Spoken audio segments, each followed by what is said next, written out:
41% of Americans earning between $300,000 and $500,000 a year are living paycheck to paycheck. 40% of those earning more than $500,000 say the exact same thing. And yet, households earning between $200,000 and $300,000 report the lowest rates of this financial stress in the entire survey, well below the $300,000 and up cohorts. This data comes directly from the Goldman Sachs 2025 Retirement Report, a formal survey of more than 5,000 American workers and retirees. And what it reveals is one of the most counterintuitive economic shifts of the last 30 years. The more you earn above $300,000, the more financially trapped you become. For a small fraction of high earners who understand why this is happening, this moment is a real opportunity to break the cycle. For everyone else, it leads to a lifetime on the treadmill, and we are going to show you exactly which side of that line you fall on. Now, before we go further, there is one important nuance to understand. Goldman Sachs defined paycheck to paycheck as struggling to make meaningful progress on long-term financial goals, not necessarily being unable to pay rent.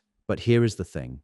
That distinction actually makes the data even more alarming because it means roughly 4 in 10 high earners feel structurally trapped by their own income. And when you look at the math, you will see exactly why. Let's take a $300,000 salary in a high-cost state like California or New York. After federal income tax, state income tax, and FICA, take-home drops to roughly $14,000 to $15,500 a month. Then you subtract a jumbo mortgage on a typical home for a household at this income level, which today runs $5,000 to $8,000 a month. Add an average new car payment, which just hit a record $767 per month according to Q4 2025 Experian data, with more than 1 in 5 borrowers now paying over $1,000. Add childcare, which nationally averages $1,600 to $3,000 per month. Add health insurance for a family, and the discretionary income left at the end of the month for someone earning $300,000 a year can be as little as $2,000. In other words, the take-home math at $300,000 in 2026 looks structurally similar to the take-home math at $80,000 a generation ago. Now, here is where it gets interesting.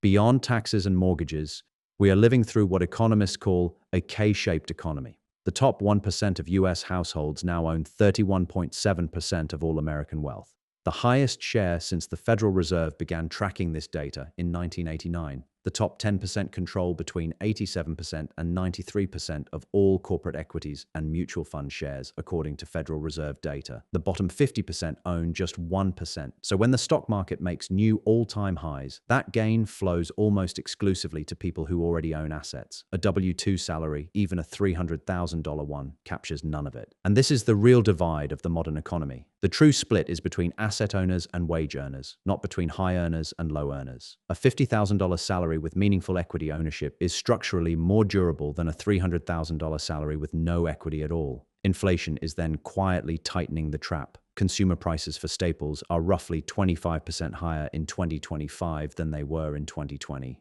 Home prices are up roughly 40% to 50% since early 2020, depending on the index used. Productivity has grown roughly 2.5 to 3 times faster than wages since 1979, according to Economic Policy Institute data. So even when you get a raise, the purchasing power of that raise is being eroded faster than your gross income is rising. And then comes the most dangerous force of all: lifestyle creep. Goldman Sachs defines this as luxuries becoming necessities to specific income cohorts. The $1,000 monthly car payment, the private school tuition, the vacation funded with a credit line. Surveys in 2025 suggest a notable share of high earners have turned to credit cards to bridge monthly shortfalls, and roughly half of all US adults now use buy now, pay later services to finance everyday purchases. The personal savings rate dropped from 5.1% in March 2025 to just 3.6% in March 2026. You see, banks are not accidental participants in this. They profit directly from it. They extend the largest credit lines and the most aggressive jumbo mortgages to the highest earners precisely because their incomes are the most predictable. The result is a structural incentive to maximize debt at exactly the income level where real wealth building should be most possible. Now, the way out of this trap is mechanically simple but psychologically difficult. The Goldman Sachs 2025 report found that savers with high financial